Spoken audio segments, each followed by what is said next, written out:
Greetings, everyone, and welcome to another edition of the Red Pill Diaries. And I have a special treat for each and every one of you. This guy, I've been listening to him do a breakdown of what's going on in Thailand and in Asia, and also with the Israeli conflict and the European conflict that's going on right now. And I think he does an excellent analysis of everything. So I'm glad and proud to welcome Brian Berletic to the platform. How's it going today, Brian? Well, first of all, thank you so much for having me on. It's an honor and a pleasure. And I caught you in your conversation with Carl Zahn. I was just blown away by, I mean, obviously Carl Zahn, but just the understanding that both of you have of geopolitics. It was just so refreshing. So I was more than happy to come on when you asked me.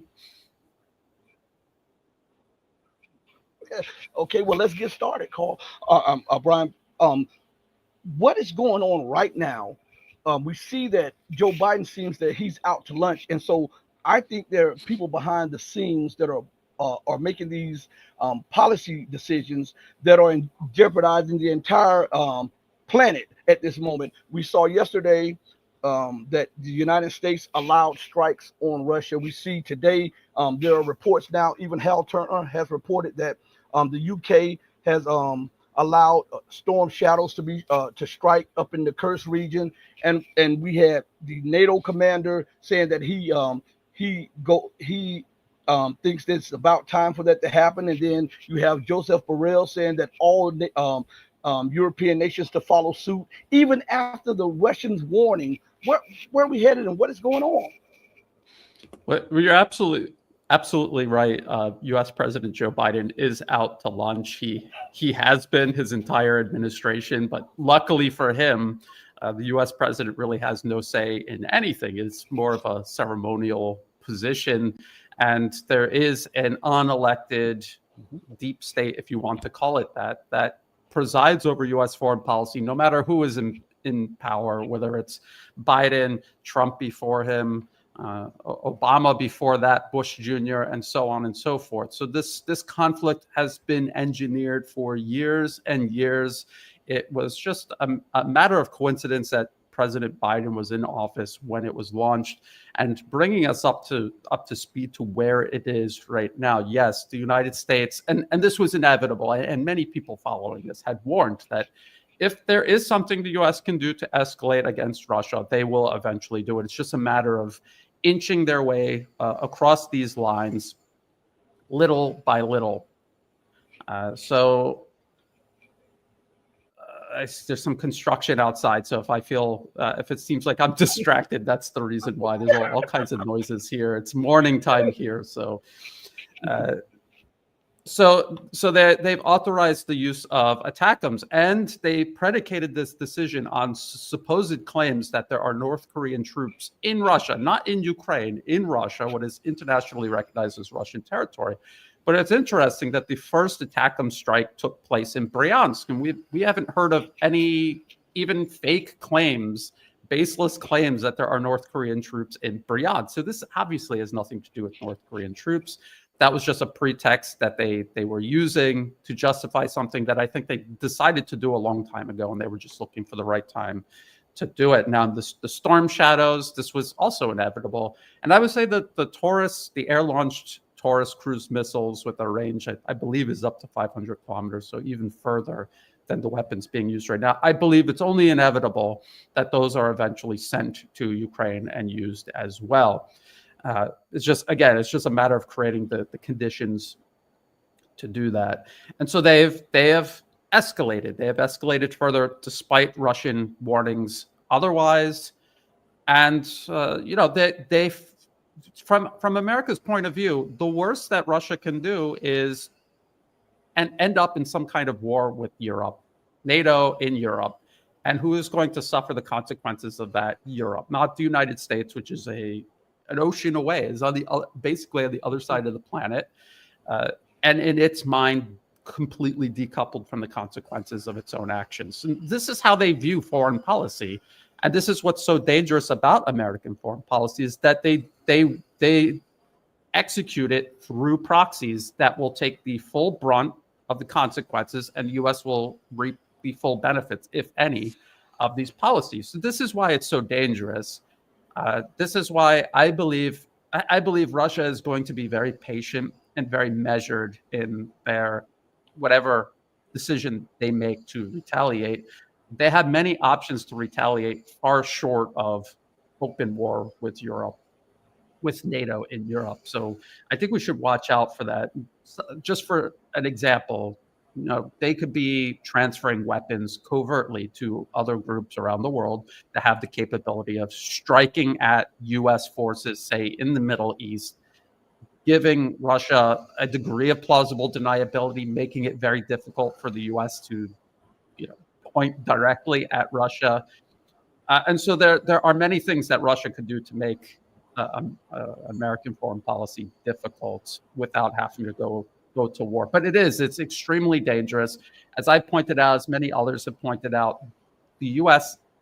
is in terminal decline. They're becoming increasingly desperate, and as they do, they will become increasingly dangerous. Well, Brian, why is it that the onus is put on the victims all the time not to escalate? Because I hear a lot of pundits say, well, Russia should be very calculated and not escalate. If I come and slap you and you slap me back, that's not escalation. That is uh, um, getting even. And even swap is not a swindle. So why should Russia tiptoe around response when the West is always out in public saying what they're going to do and how they're going to do it and what they're going to give and how they stand with Ukraine? They've already been at war with Russia and for the longest. So why should Russia tiptoe around this quote unquote might lead to World War III? But if they continue to allow the West to do what they do, they will only increase the intensity as we have seen over the years. It's a good point, and this is the one advantage the United States has. It doesn't care. It doesn't care about the rest of the world. It doesn't care about the consequences of its actions. The people, the interests making these decisions feel completely insulated from the consequences of their actions. This is the reason they are using proxies in the first place, so that they themselves don't ever have to face these consequences. And so it does, unfortunately and unfairly, become incumbent upon Russia, China, Iran to exercise responsibility, to be the mature actor in this growing, I would say, global conflict. Uh, but also because they're thinking long term. They're thinking about a much bigger picture. Ultimately, Russia will get its revenge. China and Iran will get their revenge because in the long term, time is on their side. They are going to prevail victorious in this contest.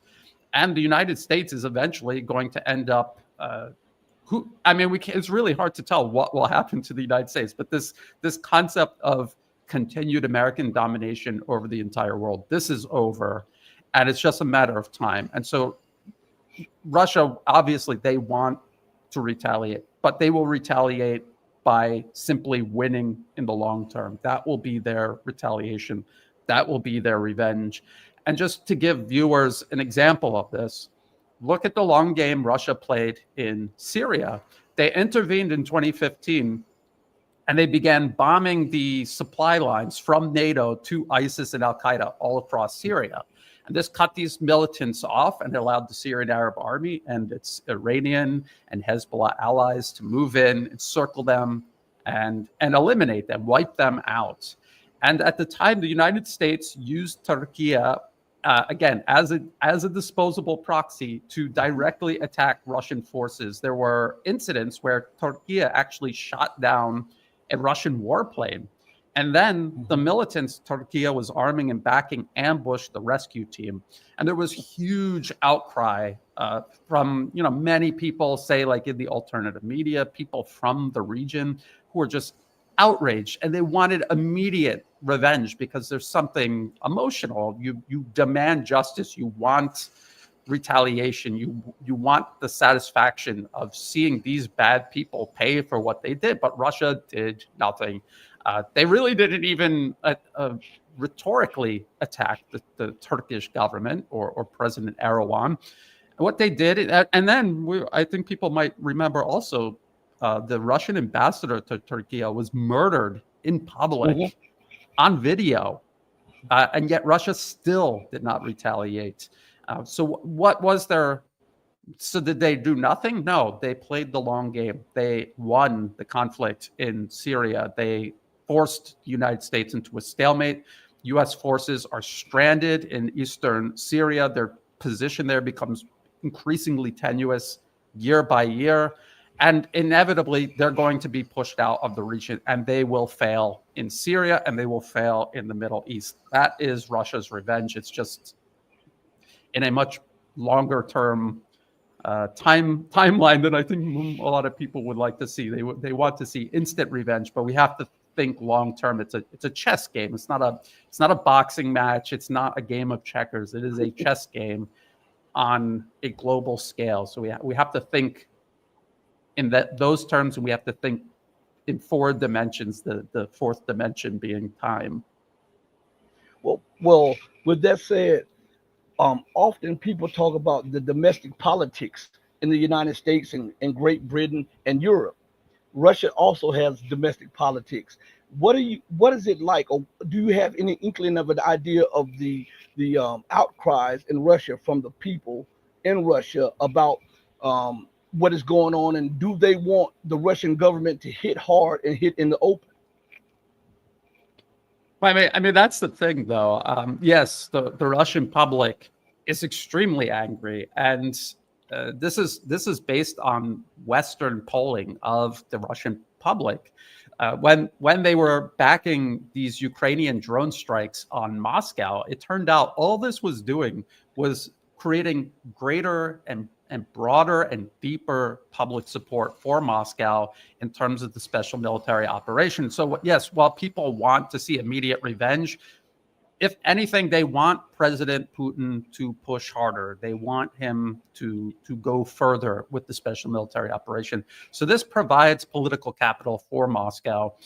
Moscow is obviously, they're not going to listen to the Russian people in terms of let's do this instantly, let's get instant revenge, but they will do things to continue advancing this in their favor, expanding it as necessary. And I think the Russian people, historically, and just in terms of the structure of Russian society today, I think they're obviously angry, but I think in the back of their mind and in their heart, they realize patience is going to be the determining factor here. Well, there's a lot. We often, when we're looking at this situation that's going on in the Ukraine, a lot of people leave out a lot of chips. America is not just hitting Russia in Ukraine and on Russia's periphery. They're in the Central Asian states of the former Soviet Union. They're in Armenia, trying to reorientate Armenia. They are putting pressure on Georgia. They're in the Horn of Africa, training separatists and terrorists. I mean, this is a full court press against Russia. How can Russia alleviate, and how can China alleviate this pressure that the empire continues to bring to bear on top of them? This is a very important point that I think a lot of people out there miss, is that it isn't just Ukraine and it isn't just Russia either. The United States is engaged in a global campaign to reassert primacy over the entire planet. It is targeting Russia in Europe, Iran in the Middle East, China in the Asia Pacific region. And if you track U.S. intervention and interference all around the globe, you will see that it forms an arc going through all of these countries and regions you just mentioned, including here in Southeast Asia, where I'm based. And this is actually what got me started with doing geopolitical analysis, doing articles and videos, because I was trying to raise awareness of U.S. interference here in Southeast Asia. So it is a full court press. It is, and if we look at U.S. policy papers like the 2019 Rand Corporation paper titled "Extending Russia," look at the table of contents. It is literally targeting every area along Russia's periphery, but also in the Middle East, also across Africa, in every possible way, putting pressure on Russia, forcing them to extend themselves to react to these provocations in the hopes of precipitating some sort of Soviet Union style collapse. And they are doing the exact same process against China. And this includes backing armed groups in areas Russia or China are cooperating with. For China, building infrastructure projects. They back militant groups that are physically killing Chinese citizens, Chinese engineers, and physically attacking projects that they are working on jointly with their partners, say in Pakistan or say in Myanmar, Thailand's neighbor to the west. So it is like a proxy war, a global proxy war already taking place, with Ukraine just being a more obvious outbreak of hostilities with, say, the island province of Taiwan, or this conflict the U.S. is creating in the South China Sea between the Philippines and China. These are the more obvious examples of this, but they have many smaller conflicts that are off everybody's radar. Every time U.S.-backed militants in Baluchistan in southwest Pakistan kill people and attack Chinese-backed infrastructure, people hardly notice it. And when you read articles about it, this connection between this U.S. campaign to encircle and contain China, this connection is never made. So to your question is, what can be done about this? Will Russia and China, Iran, need to continue investing in a multipolar world? They need to continue building up their partners, their neighbors. The more infrastructure and trade and development that takes place, the better able these countries themselves can defend against U.S. interference, U.S.-backed terrorism, other forms of violence and subversion. I believe that more effort needs to be put into the information space, securing information space in these targeted countries, in countries like Thailand, where I'm based, to protect information space as carefully as, say, a nation protects its airspace, its shores, its land borders. This is such an overlooked area. I think a lot of people around the world, not in Russia or China, they understand this, but I think a lot of governments elsewhere kind of don't get that information space. If the US can infiltrate and take over your information space, they don't need to invade your country, because they can turn your own population against you. And we have seen this happen over and over and over again, where the US successfully poisons a country against not just the government, but against their own best interests. Look at what they did to Ukraine. They have convinced Ukraine to commit collective nationwide suicide, and that is what they're doing. They're doing it in Taiwan, even though Taiwan's not a country. They're doing it in the Philippines to a large degree. They have succeeded in doing it here in Thailand. If you talk to young people, they're completely brainwashed. So this is something that absolutely needs to be done, I think. Yes, Russia and China need to continue helping their partners in terms of military defense, but also extend that concept of defense into the information space. It's so important. It's still being neglected, and that is something that they can do to push back against this full court press that the U.S. is pursuing.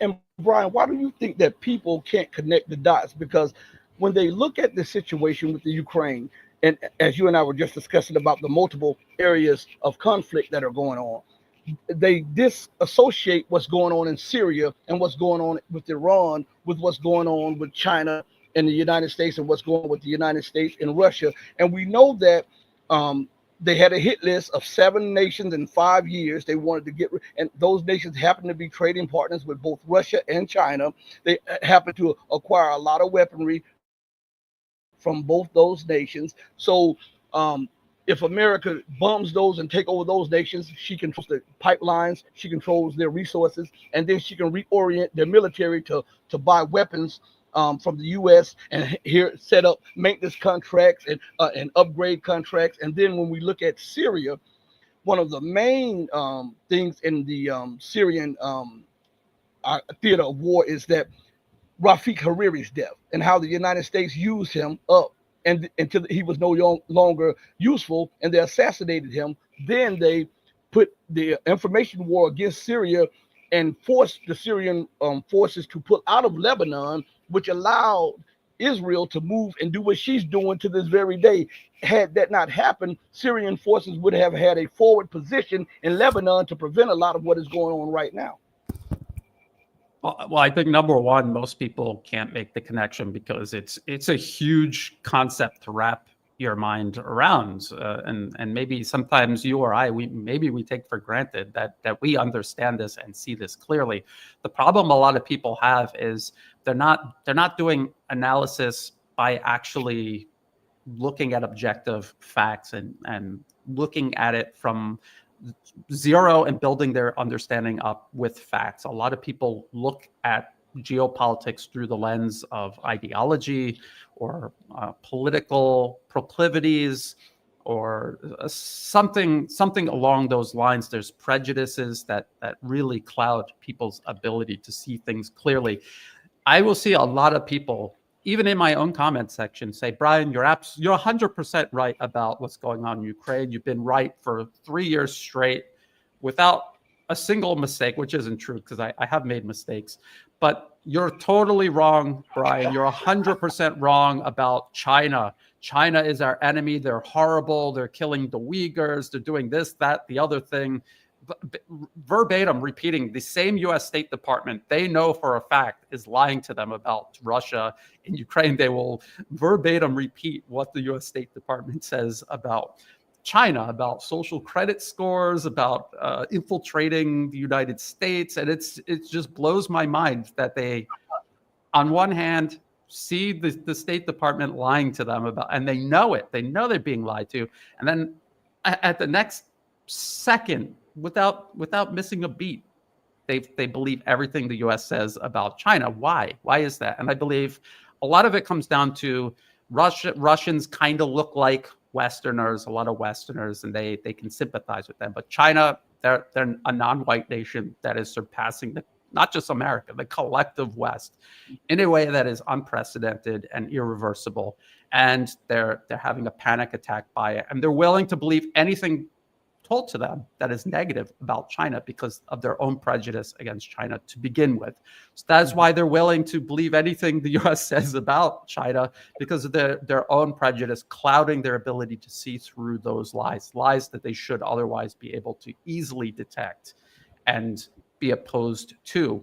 I've seen the same thing happen here in Thailand. A lot of left-leaning Westerners understand what the U.S. is doing, even understand what the U.S. is doing to both Russia and China. But then when it comes to Thailand, because there is a monarchy and a powerful independent military institution, they automatically write it off as right-wing and somehow aligned with the United States, even though China right now is Thailand's largest, most important ally across all dominions, economics, military, diplomatic. The monarchy itself has a close connection with China. They travel, the royal family travels to China.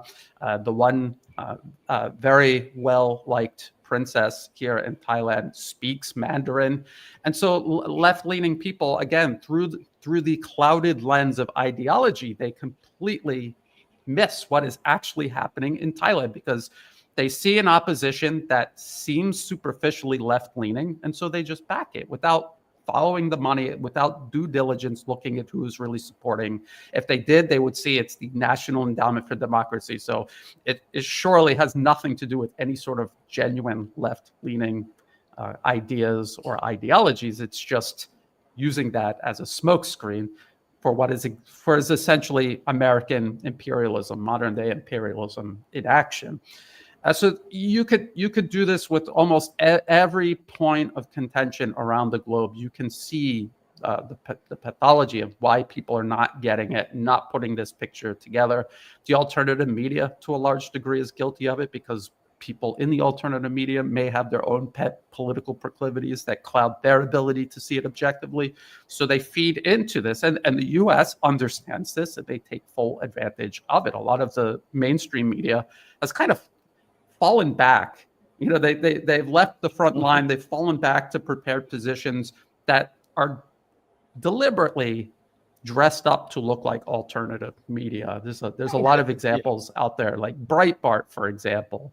There's literally any defunded media outlets that try to pose as alternative media, like Coda Story, which some people may never have heard of.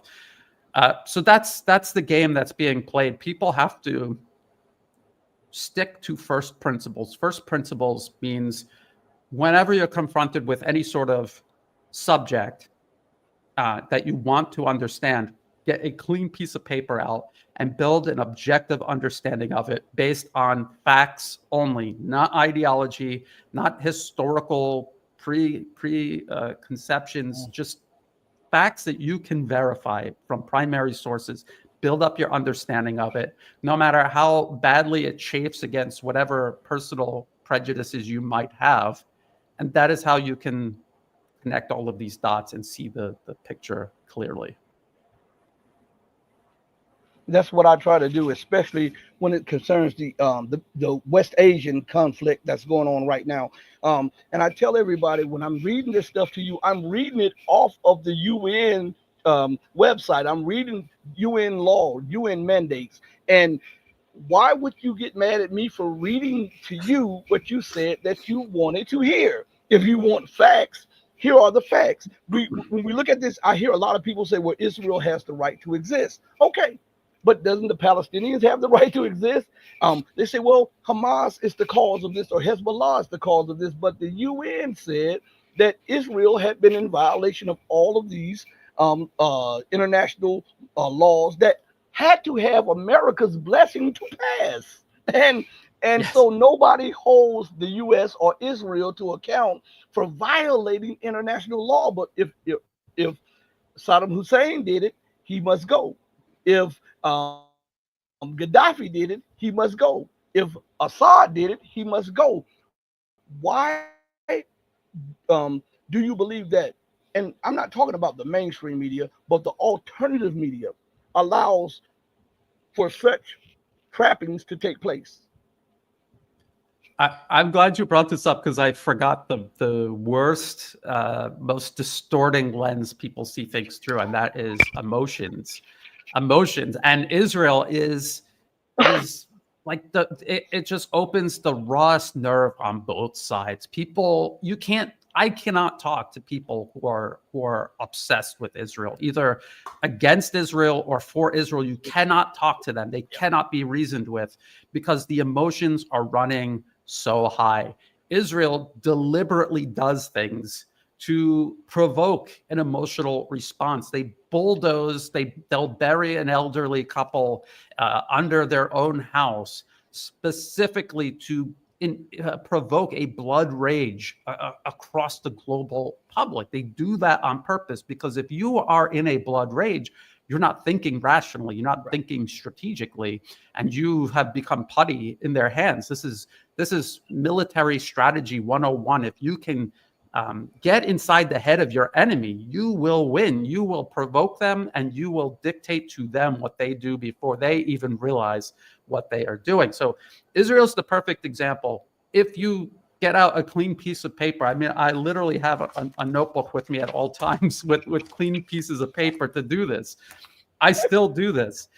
Israel was created as a proxy of first British imperial ambitions in the region, and then America inherited it.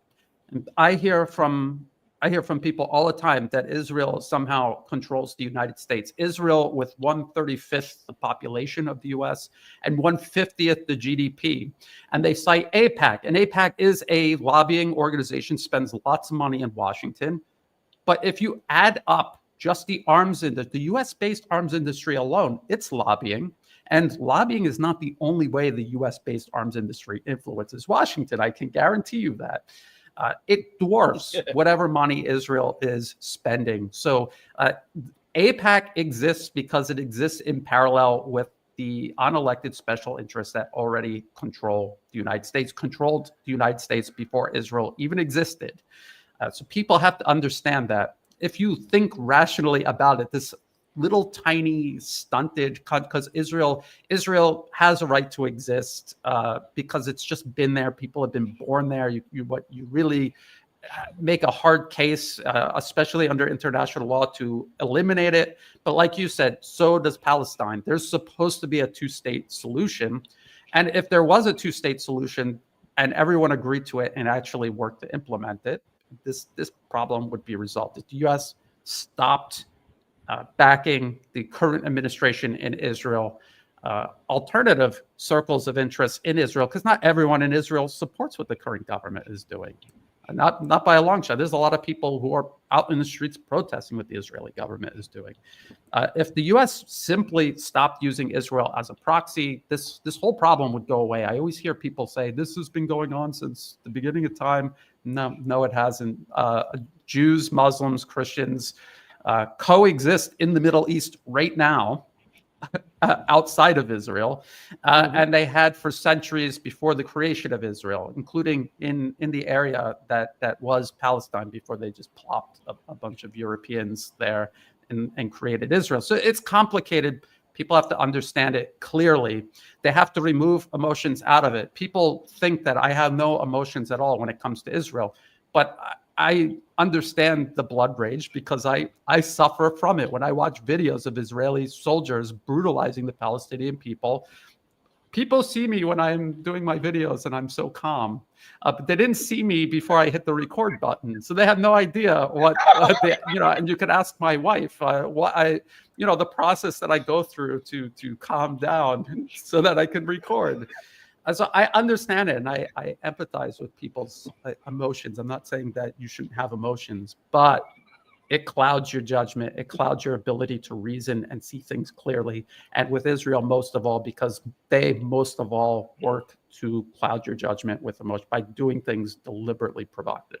Bombing hospitals, for what purpose could you have for bombing a hospital other than to provoke people and blind them and force governments in the region who know time is on their side, force their hand to intervene and escalate the situation. The U.S. wants wider war in the Middle East. Everybody else there wants peace and stability. So this is a huge problem, and I guess I could talk about this on and on. You could already see in the comment section people trying to argue that somehow this tiny little country is somehow controlling the United States, that Americans were just these peaceful people who just wanted to do the best for the world until Israel came along. And it's just so unreal. It's so unrealistic. I mean, it's just think about how the U.S. was created in the first place. Again, ages before Israel ever existed. They exterminated the indigenous population. And then they went on expanding their boundaries, including invading and conquering Hawaii. People don't realize this, but even as the U.S. claims China is trying to take over the Philippines used to literally be a colony of the United States. So I mean, this is America's history, and this had nothing to do with Israel or some sort of secret Jewish cabal controlling everything. It's a cop-out. People have to face reality. There are bad people everywhere, and you cannot just dump it all on one group of people. It's unrealistic. And if you have an unrealistic view of the world, if you really want to solve these problems, you need to clearly see what the problem is before you could even begin formulating a solution to it. I don't know. I'm all over the place on this because it's such a big topic. But I think people get the idea that especially with Israel, it's such an emotional issue. This is why people have such a hard time connecting it in a rational way to everything else that's going on. Well, do you think, speaking of Israel, because Israel continues to flaunt international law and is bombing Syria, Lebanon, Gaza, and the West Bank and Iran, do you believe that war can be avoided? Because I don't see how war can be avoided if the United States continues to allow this and continue to take part in this. Because my thoughts were this: when they killed Nasrallah and all of the other people that they killed, that this was pre-planned, and the United States positioned those bombs in Israel, positioned radars, and upgraded some of the warplanes, put tankers. everything. And at the time that Israel struck that area in Lebanon, there were AWACS flying, U.S. AWACS flying around, feeding information after negotiating with Nasrallah about bringing a cessation to the violence. And once he and his inner circle and some Iranians were let their guard down, they took him out. So this shows me that there is bigger motives behind the scene, outside of the United States saying that they want a ceasefire, and Israel is saying that they're fighting Hamas and fighting terror. This shows me that there's a bigger plan behind what is going on to do that, because they did the exact same thing with Soleimani with Iran, inviting him to Iraq so that they wanted him to help come up with a plan to fight ISIS. And as soon as his plane arrived and he got in his motorcade, he and some top generals were killed. How can this not lead to war? This is what I'm saying, because it's continually the United States will say, don't escalate. They'll kill, they'll destroy. Israel will kill, they'll destroy. And then they'll say, okay, we'll negotiate, no escalation. How can that not eventually lead to war? It's a good point, and again, and you've laid it out perfectly. The United States is doing all but waging war openly across the region through Israel. It is using Israel in the exact same way it is using Ukraine right now in Eastern Europe against Russia. It is the exact same playbook. I mentioned the Rand Corporation extending Russia paper from 2019 earlier. There is another paper, the Brookings Institution's Which Path to Persia from 2009. Literally every option discussed in that paper back in 2009, the U.S. has implemented in one way or another, either having already done so or is in the middle of doing so, including provoking war with Iran itself. So that is what they're doing. They're trying to do it in such a way that it looks like Iran was the one provoking the conflict. So they'll do everything to, and they say this in the paper, we will do these things to Iran and we will provoke a response from them, and we will convince the world that Iran was the provocateur. This is spelled out almost verbatim in the paper that this is their plan. And this is exactly what they're doing. And I've told many people, please read that paper.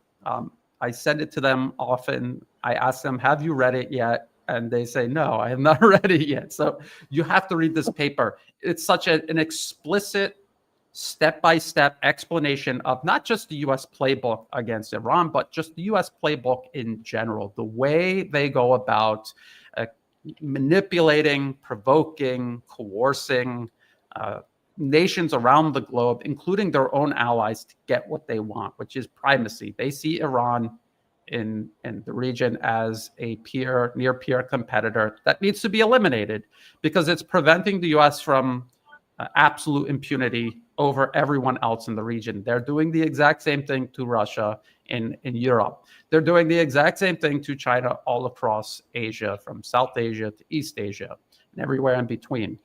So this is, and again, again, for the people in the comment section who insist that Israel is running U.S. foreign policy, it's because they're only looking at Israel and they're not looking at, say, Ukraine and Asia.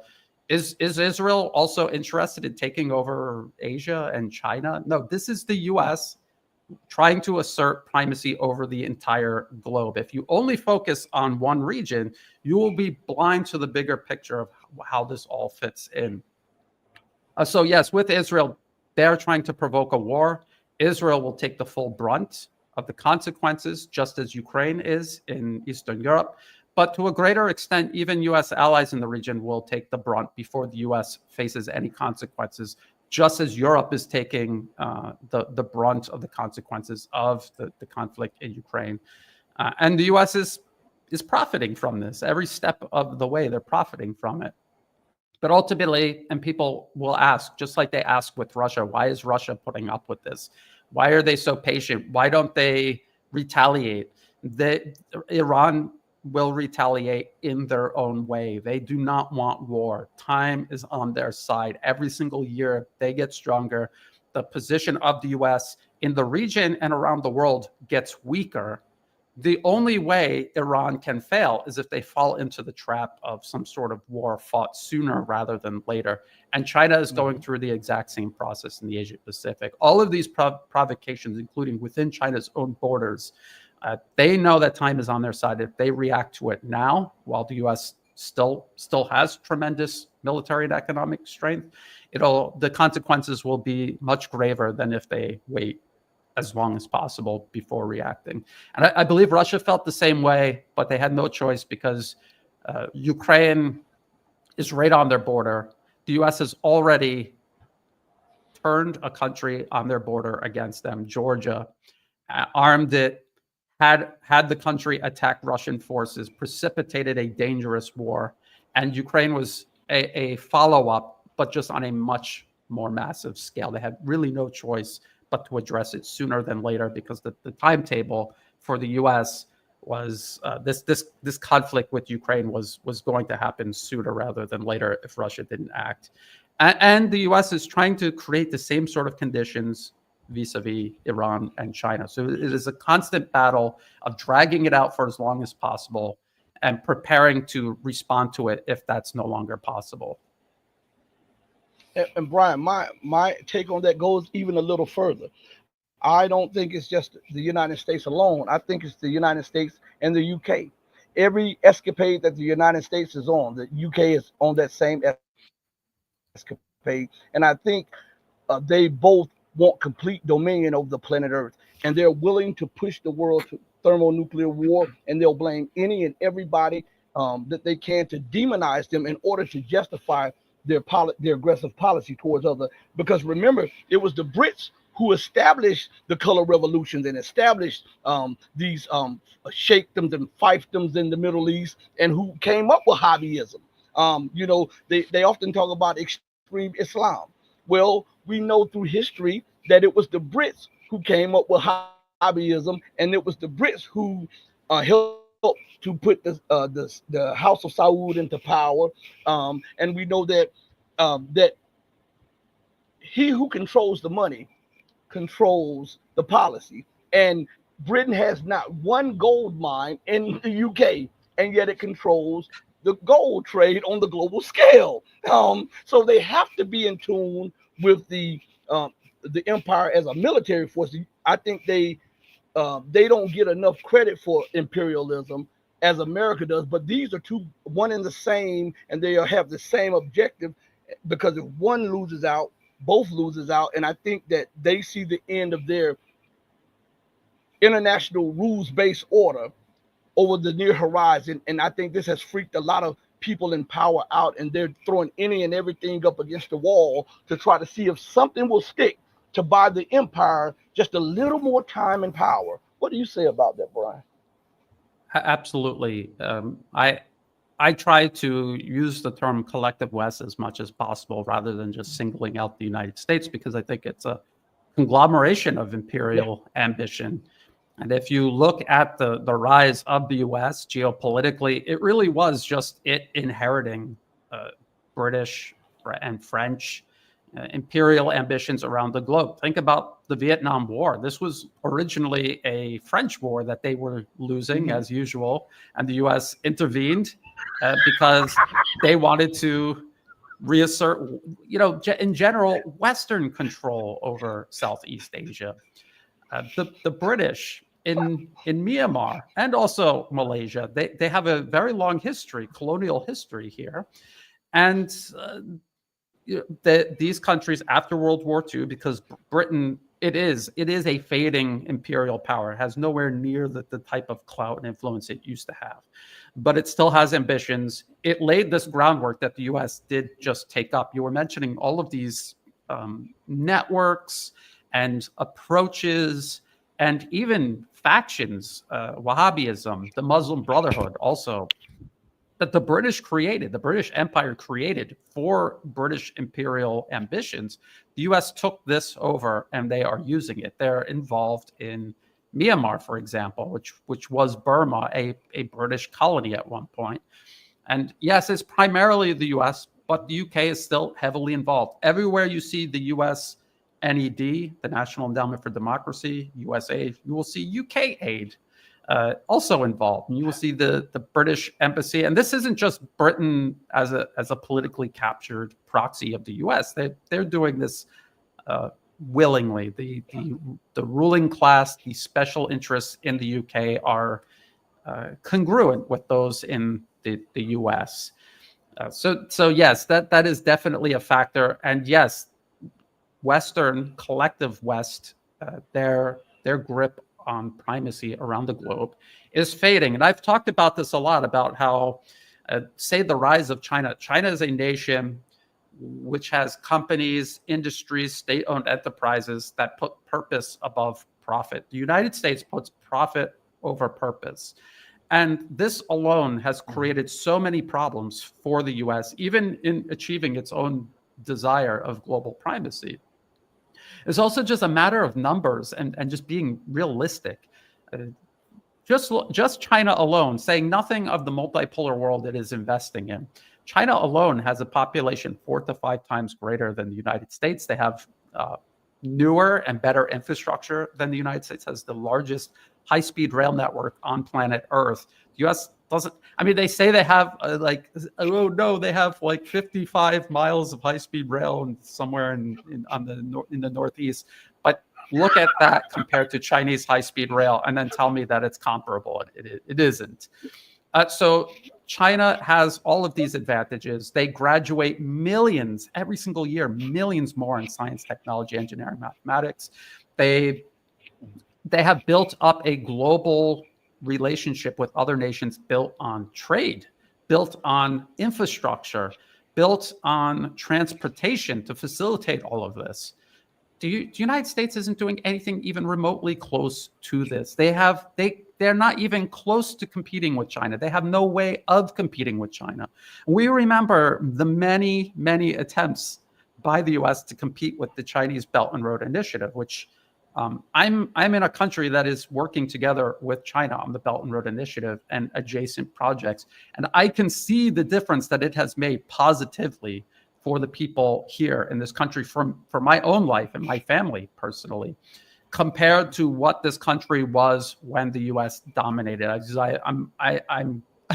been here for over 20 years now, and I was here right as U.S. primacy over the region, including this country, was fading, and China's influence began rising to the point where now China has far more influence and positive relations with this region than the U.S. does. If you look at, there's tools online that you can look at, the Harvard University Atlas for Economic Complexity, and they have a timeline function. You can slide it all the way back to the 1990s, and you can see how most countries in the world were primarily trading with the United States. And if you slide it back to today, you see how it has completely flipped. It is China. China is the largest trade partner for all of these countries. So it has transformed. The world is transforming. The imperialism and the pursuit of profit over purpose doesn't work anymore. It was only feasible because of the vast disparity between the United States and, before that, the European empires and the rest of the world in terms of economic, military, and technological power. But military, economic, technological power has now proliferated around the globe. It has evened out. And as it evens out, the balance of power is going to begin evening out. And then it's going to tilt in the favor of the majority. And unfortunately for the West does not constitute a majority around the world, not even close. The United States is like a single-digit percentage of the global population. So why should they hold primacy over the globe? It does, just rationally at face value, makes no sense.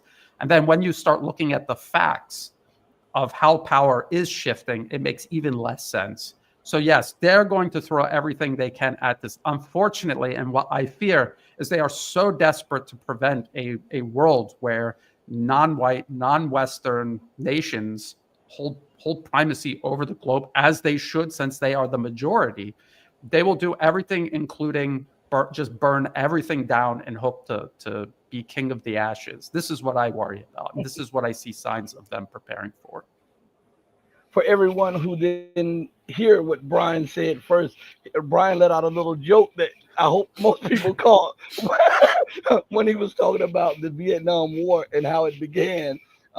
About it was a French war, and he said that they were losing as usual. and, and so I don't know if you guys caught that, but I did. But also, also Brian, um, everywhere China is, they are trying to destabilize the area. And as you said before I go deeper into that, um, the United States and the UK, they want to continue with their primacy over the whole entire planet. But one should ask the question: if we are interviewing people for heads of corporations or for high up jobs, you look at a track record, right? And so one would ask, okay, what since you were the leader of the world, where is the world right now? And so that would be a condemnation of their leading any further because we stand on the precipice of all out thermonuclear annihilation right there. Now, if we look to Northern Africa, we look to West Asia, just that alone, we can see that everywhere China and Russia are making inroads, there's an influx of terrorism, instability, and all of that. Why hasn't China and Russia acted more forcefully to secure those regions? And what I mean by forcefully, not forcefully confronting the United States, but empower, like arming those nations to rebuff any influx of terrorism or um, unwanted guests, as with the United States and Syria. Why are they reluctant to do that? Like Russia is allowing the U.S. and the EU to set up shop in Armenia. I don't. I'm trying to because people ask me that a lot, and I want your take on why they haven't acted a little more forcefully and a little more strategic in terms of stopping the assassinations, the bombings, the terror attacks, which destabilized the Belt and Road and the Eurasian Economic Union. This is a really good question, and I don't have a definitive answer. But what I suspect is it's a matter of practical limits. In other words, I think a lot of people take for granted America's ability to project military power, both conventional and unconventional, including backing terrorism all around the globe. I think they take for granted the vast global network the U.S. put in place that enables them to do this. And it's the ultimate irony because the United States will say China is such a huge threat to global peace and stability, but then out of the other side of their mouth, they will talk about how great it is that China is not developing the means to project military power around the globe. They don't have a massive strategic air command like the United States does. They have a very limited number of heavy lift aircraft, and that's because China is a huge country, so it's more about moving things around in their own country. They don't have a global spanning navy. Their military force, including its navy, is confined primarily to China, as all militaries should be. And this is a matter of principle for China itself. Does not want to create a global spanning military if they don't have to. Same goes for Russia. For Russia to send troops to Syria, intervene in Syria, because a lot of people said, why didn't Russia intervene in Libya? It's physically impossible for them to do that. They don't have the means to move military power from Russia to Libya. Syria was a special case. It was an exception because there was a pre-existing Soviet era base there, a port and an airfield. And they were able to mobilize that and use that. And luckily for them, they were fighting U.S. proxies who were terrorists, Al-Qaeda, ISIS, who lacked the means to defend against modern military air power. So even just a little bit of Russian military aviation was enough to tilt that conflict in the favor of the Syrian government and its allies. But considering how global spanning U.S. interference is, I've been studying the National Endowment for Democracy for years. I've tried to expose what it does all around the globe. It is so massive. It is so deeply entrenched in every single country. For example, just here in Thailand alone, they control the media space, the information space, the academic space.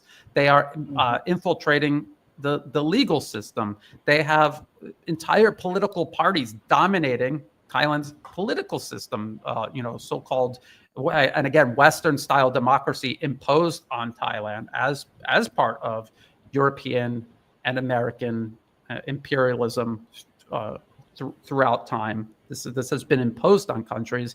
It is not a means of self-determination. It is a means of control, and it's a means that the U.S. is very easily able to hijack.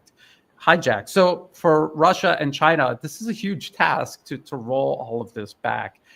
I have been advocating and hoping, and this is what I dream about waking up to and reading in the news, say a BRICS initiative to secure their collective information space against, say, US-based social media platforms, National Endowment for Democracy funding of media groups across BRICS and its associate members. I would love to see a genuine attempt to, and think about it, if any country did this to the US, they would call this political interference. They would probably consider it an act of war. We could already see what they have done by just baselessly accusing nations of this, baselessly accusing Russia of interfering in their elections. How much they've justified doing by just claiming that without evidence. The US is actually doing this all around the world. So nations are justified in defending themselves against it. So it's something that can be done. I think it's something that needs to be done. We've seen exceptions where, say, I believe it was Kazakhstan, Russia deployed military forces there temporarily to basically quell a U.S.-backed violent attempt to seize the country, just as they did Ukraine in 2014. I think maybe China might be backing Pakistan finally in dealing with the U.S.-backed Baluchistan terrorist problem. There is this ongoing conflict in Myanmar that China has been trying to mediate and end, but maybe, incrementally they may have to deal with it more aggressively, just like Russia has been trying to do in Ukraine. But I ultimately, the short answer is I think it's practical limitations. I think they need to develop the means to do this and then pursue it. But Brian, well, I want to ask you something pertaining to China on this matter. China is not really sitting back, but they're watching what is going on with Ukraine. And they're seeing how America is strategically surrounding China, Iran, and Russia. What do you think their next move would be? Because China, when we look at the presidential elections, Trump has some people who do not like China, and it doesn't. And like you said, we know that there are powers behind the scenes that control this. And I'm saying to people that there is no way that the United States will go into the night singing "Kumbaya" and allow China to fully surpass it without provoking a conflict. What do you say on that matter? That is the biggest danger. And although, and again, this is the theater that is U.S. politics. We remember the Trump administration, or I should say the Trump movement while he was out of office. They would refer to U.S. President Joe Biden as Beijing Biden. I don't know if people remember this or recall this. This was kind of a campaign almost. There's even a video on Donald Trump's YouTube channel called Beijing Biden, and it's this campaign ad accusing President Biden, his administration, of being complicit in the rise of China. In reality, under the last 4 years of the Biden administration, again, this was happening and was going to happen no matter who was in office. They have completely reconfigured the U.S. military solely to fight war with China. The U.S. Marine Corps has been, in an unprecedented manner, reconfigured to fight China. They had basically a mini national. The Marine Corps was like a mini national armed force. It had air power, sea power, land power. They had everything, and they were basically an emergency force that could do everything until the rest of the U.S. military could catch up. That was the whole point of the Marine Corps. And they undid all of that. They got rid of their tanks. They were cutting down land forces. And what they did was they replaced it with anti-shipping missile forces. And this is solely for the U.S. Marine Corps to participate in a war with China, not to defend American shores, but to fight China off its own coasts, to fight China at straits, that Chinese maritime shipping goes through. So this was all done under the Biden administration. Under the Biden administration, the U.S. Air Force adopted a strategy of taking all of its air bases in the Asia Pacific region and dispersing them amongst these smaller bases that they are now, right now, as we're talking, building or refurbishing all across the Asia Pacific region. And the reason they're doing this is so that when they provoke war with China and China retaliates, China will now have to strike a larger number of air bases to knock out U.S. military aviation in the Asia Pacific region. So all of this happened under Beijing Biden. Beijing Biden has been getting ready to go to war with Beijing. And now, just coincidentally, you have this extremely overtly anti-China administration coming into power. So it was all planned. It was all planned. It transcended presidential administrations, despite the theater to convince you otherwise. And this is exactly how the U.S. precipitated the proxy war with Russia and Ukraine. It went from Bush Jr., who attempted to overthrow Ukraine in 2004, to the Obama administration with the successful overthrow of Ukraine in 2014, the Trump administration beginning the shipment of arms to Ukraine, which almost certainly convinced Russia they needed to launch their special military operation sooner rather than later, which eventually took place under the Biden administration, not because Russia didn't want to launch it under the Trump administration, but just because it takes 2 years to prepare a military operation that large. So this is the exact same process playing out against China. And you're right, they would rather go to war. They would rather feed Taiwan and the Philippines into the wood chipper of U.S. proxy war, just as they're doing with Ukraine, than just admit that, yes, China is bigger than us, they're stronger than us, and there's nothing we can do about it. We have to accept that. They won't accept that. They will burn the region to the ground before accepting that.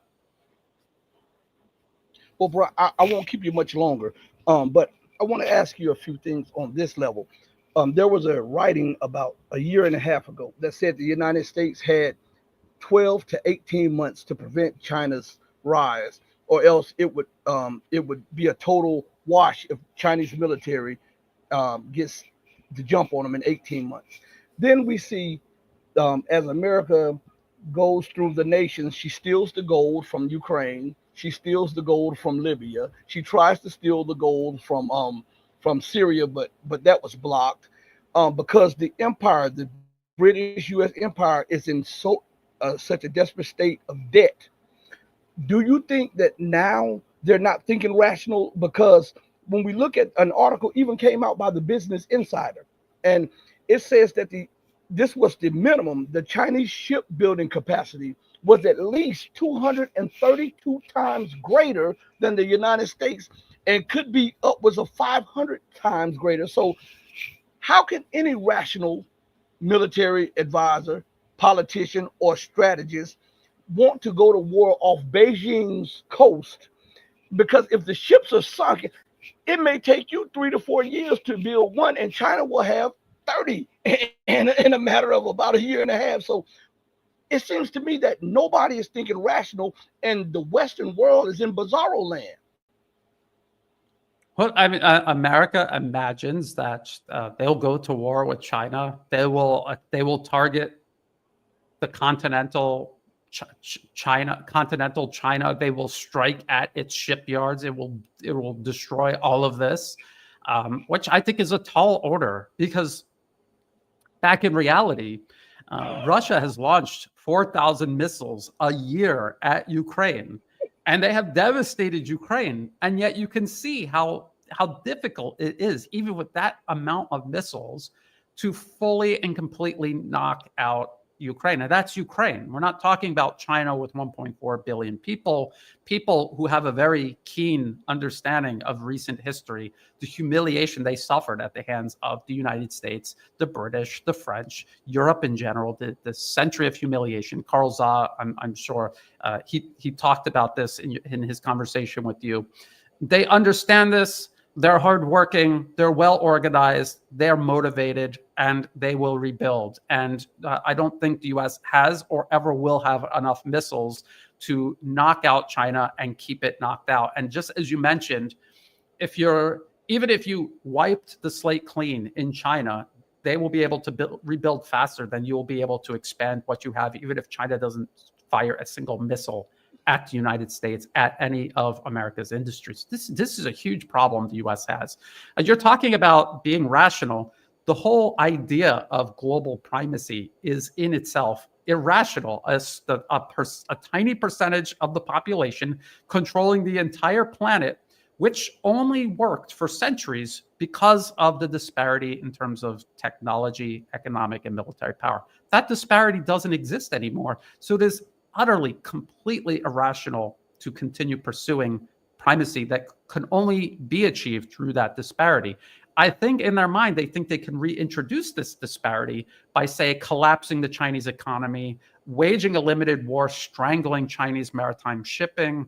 And this is all they talk about in their policy papers. But yes, in theory, that's possible, but the means of doing it makes it less possible, considering the number of missiles, say, Russia is using on Ukraine, the fact that that conflict is continuing, the fact that the U.S. doesn't even have a fraction of that many missiles to use against a much larger and more determined China. So this is where we are. It is, I would say it is insanity. When I listen to not just politicians in Washington parroting what the actual makers of U.S. foreign policy say, but when I actually read the policy papers themselves, they are detached from reality. And these are the same people who had for 2 years now said that Russia is losing this conflict in Ukraine. They had convinced themselves that Russia was losing, that somehow America has some inherent superiority over its adversaries, including Russia, including China,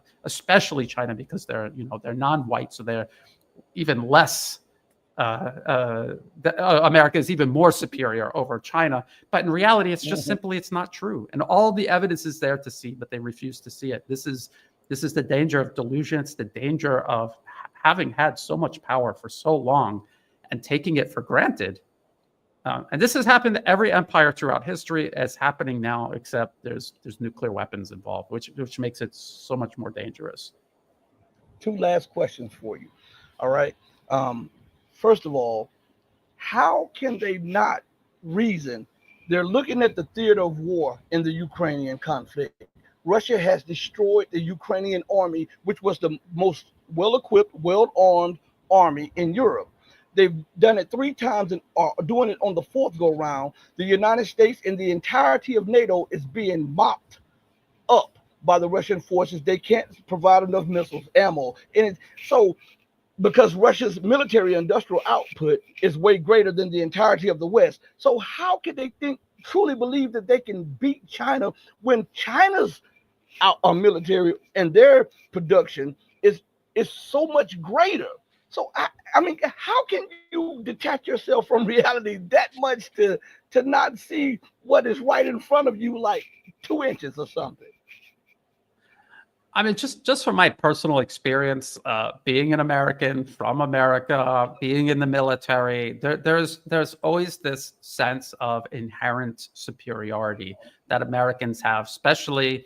And I know people don't like when I say this, but when white Americans, when we're talking about white Americans, they feel inherently superior.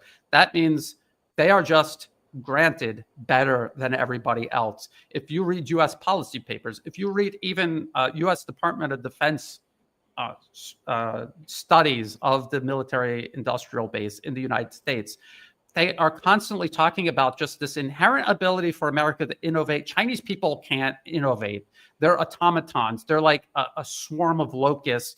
And we, as Americans, as the West, as the white West, we have this ability to out-innovate anybody. So no, it doesn't matter how many Chinese there are. It doesn't matter how many ships they're making. It doesn't matter how many missiles they have. We will find a way to out-innovate them. We will find some magical wonder weapon that is going to negate all of these. It's not just advantages China has over the United States. It's a growing number of advantages, and each advantage in and of itself is growing month to month, really. And obviously year by year, and yet they're still utterly convinced of their inherent superiority and that ability to overcome China. And it's just not going to happen.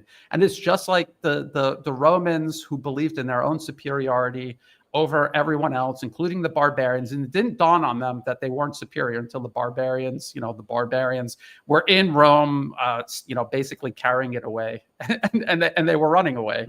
And then they were like, well, maybe we're not superior, but too late. It was too late at that point to balance your place in the world in a rational, self-sustaining way.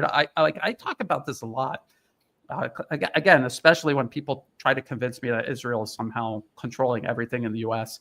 If you look at Israeli policy, just zoom in on Israel as a U.S. proxy, or Ukraine.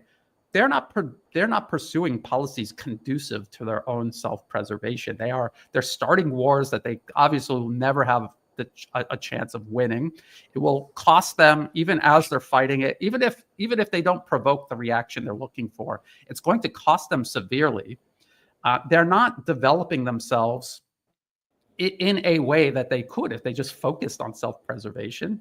And then when you zoom out and you look at the U.S. itself, it's doing the exact same thing. The U.S. is just right. I mean, I remember it growing up there, how things have deteriorated. And I left the United States because I was in the military. I went overseas.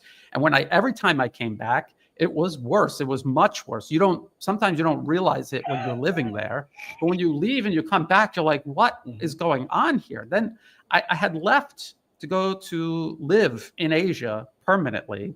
And I came back maybe 3 years later. And it was just so much worse. Now I talk to people who used to argue with me that it's not happening, but it actually is happening so fast now that even people living there are like, yes, it's just definitely getting worse and worse and worse, because the U.S. is pursuing policies that are not conducive to its own self-preservation. This is the folly of all empires throughout history, not recognizing their limits and striking a rational balance. And so it comes undone. It comes undone, and it's coming undone in the United States. And so I always end my articles and everything else with the hope that the United States, special interests in the U.S., maybe the American people, can stop putting their money into these corporations on Wall Street controlling everything. Pay into alternatives in the United States, local alternatives.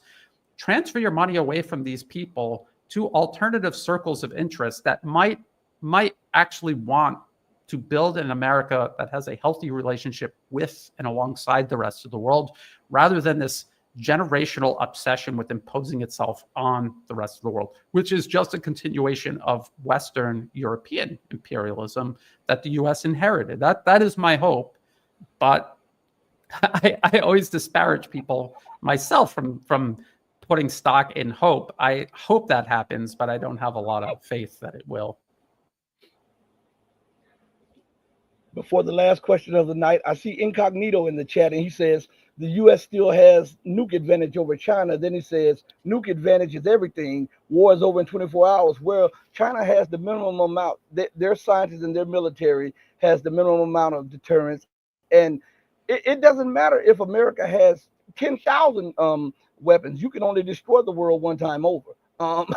And so China has done the math, and they have the credible amount of nuclear weapons to ravage the United States. So having more nuclear weapons, in my opinion, is only showing that you're more insane, because you can only destroy the world one time, and that money could be used for education. That money could be used to reinvigorate healthcare and all of this stuff, and building 10,000 nuclear weapons. What are you going to do with them? Once the first 100 or 200 are launched, what are you going to do with the rest of them? Because everybody will be dead. I see you want to say something. Go ahead, Brian. Well, I mean, people don't realize but the U.S. is. I mean, it is, in terms of foreign policy, in terms of special interests and foreign policy, it has been insane for quite a long time. So they're always talking about all of these other countries posing a danger with nuclear weapons to the world. They're the only country in the world to use them against another nation, and they did it twice, and they did it after Japan was already obviously completely defeated. They also seriously considered using nuclear weapons during the Korean War, They also considered using nuclear weapons during the Vietnam War because they were losing both of those wars. And they also considered nuclear strikes against China Hmm. itself. And that's when they had a complete, like, it wasn't a nuclear advantage in terms of we have more warheads than they do. They didn't have any nuclear weapons. And they were considering striking China. And China at that time said, well, if they're going to do this, we need to disperse industry and everything. We have to make sure that if they nuke us, we'll be able to rebuild and we will be able to come back even stronger. And that's what they did. They decentralized all of their industry to the point where there wouldn't be enough nuclear weapons to hit it all and destroy it all permanently. And so even at that time, when they had a complete nuclear advantage, they weren't really able to do it. They weren't able to justify it. Now China has nuclear weapons and they have the means of destroying every major city in the United States. So what will the US achieve? Does the US think somehow that between a nuclear exchange, America, the way it is, the way American society is right now, that somehow they will emerge stronger than China if both countries level each other's industry and cities? Do they actually really believe they will come out stronger? I don't think even under that scenario they will. So I don't, I mean, again, just as you say, it doesn't take that many nuclear weapons to create utter devastation. So maybe the US has more nuclear weapons than China, but China has enough nuclear weapons. So it's a fight that shouldn't be fought. It shouldn't even be considered. It's completely insane. And the fear is that the US is actually that insane. China is not, but I think they would definitely retaliate. I don't think there's any doubt. Even in America, like I maybe they're waiting to provoke something because they're still busy trying to build deeper bunkers or something. I don't know, but it's a lose-lose situation. If you use nuclear weapons against Russia or China, it's a lose situation. And in closing, last question: how long do you think that the Western Empire has? Because the debt is astronomical, and there's no way that you can be. There's an old saying: "He who defends everywhere leaves himself exposed at home." How can you maintain your society pumping all of the money out through your tentacles, trying to maintain empire when everything at home is falling apart? That's it exactly. You can't. There's no way to do it, and the U.S. clearly isn't able to do it. They are overstretched. It is a slow and steady incremental collapse. What the multipolar world is trying to do is manage this. They're managing it in such a way that the U.S. is never able to justify the type of cataclysmic conflict that they want to kind of. It's just like you're playing a game with a child and they lose and they flip the board over. They're trying to keep this child calm to avoid the board being flipped. This is what they want. This is why they're being so patient. This is why they're willing to suffer humiliation, because to them, humiliation is preferable to annihilation or everything being zeroed out and having to start over again. They worked hard to build what they have, and they value human life, not just their own, but everyone's human life far more than the United States does. And I think that sounds alien to some people in the West. But if you live here in Asia, you never hear people here talking about, oh, the Westerners, oh, the Americans, even when they're doing horrible things to this region and people are angry, they're conscious enough to direct it at the government. They don't hate the American people. The American people, however, are easily convinced to look down on and hate everybody abroad. And I know that there's exceptions, because my audience, I'm sure your audience, is primarily Westerners in the West. So there are a lot, thankfully, there are a lot of exceptions to this, but unfortunately, there's a lot more who are not exceptions to this. So as to how long this is going to take, I have no idea. I would have thought that it would. I mean, we're seeing things happening now that I thought we would have to wait 10, 20 years to see. And it's happening now. It's happening very, very quickly. But to make a prediction as to how quick this will happen, I don't know. There's always the chance that something goes wrong for the multipolar world, or something goes right and it accelerates. Something goes wrong, it slows down. The West is able to reassert itself somewhere. Anything is possible. People have to remember, you and I, we're just going off of information that we can find. with our internet connections. I don't know about you. I'm accused of being a Russian agent, a Chinese agent, but I'm not actually an agent of anyone. Nobody's passing me secret information. I have access to the same information everyone else does. So there's things that I can't possibly know, and I cannot assume anything about. Even the conflict in Russia, with Russia in Ukraine, a lot of people have continuously been hopeful that it'll be done this year, next year. It would be done in a year. It would have been done in 3 weeks, or as the collective West likes to say, 3 days. But I always felt that it could take years, and I think it could still take years for Russia to achieve what it needs to achieve in Ukraine. Just like with Syria, even when there was this very clear juncture where things turned in Syria's favor, it was obvious that this would drag out for years and years and years, because the US would never give up. Even if they had to just freeze it by occupying eastern Syria, that's what they would do. This is what they will do in Ukraine. This is what they'll do in the Asia Pacific region. They will drag this out for as long as possible, if for no other reason, spite. But also because they think in that window of opportunity, they could create the conditions to reassert themselves. So unfortunately, yes, it's happening faster than I think, but I still think we're in for a long ride and a bumpy ride. Man, thank you so much, Brian. We got to bring you back on the platform. As always, you kick butt. so is there any important words for everybody out here? Well, no, just thank you so much for having me on. Again, I'm so glad that I came across your channel. You're doing excellent work. If people just wonder what they can do now, just as individuals, you feel overwhelmed by how big these problems are, and you look at these huge corporations, but just think about the alternative media itself. Supporting alternative media is a small thing that everyone can do to tip the balance in their own favor. Think about how much progress we have made as an alternative media. I have no idea how long you have been doing this. I've been doing this, again, since I got out of the Marine Corps. I began studying this, writing articles anonymously for about 10 years, and then doing videos. And just the amount of progress the alternative media has made. Because I remember I used to be the only one talking about certain topics.